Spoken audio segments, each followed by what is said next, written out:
அந்த அறிவிப்பால் அன்ப தருவாளே சின்ன அறிவிப்பும் இன்றி சுடுவாளே நீயும் தும்மிடி தும்மிடி ஆயுசு நூறாக என்னுயிர் உன்னோட பத்திர சொத்தாக என் பார்வை உன்னோடு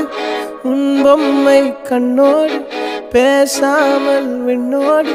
நாம் மிதந்து போவோம் காதாரா அடியாளோ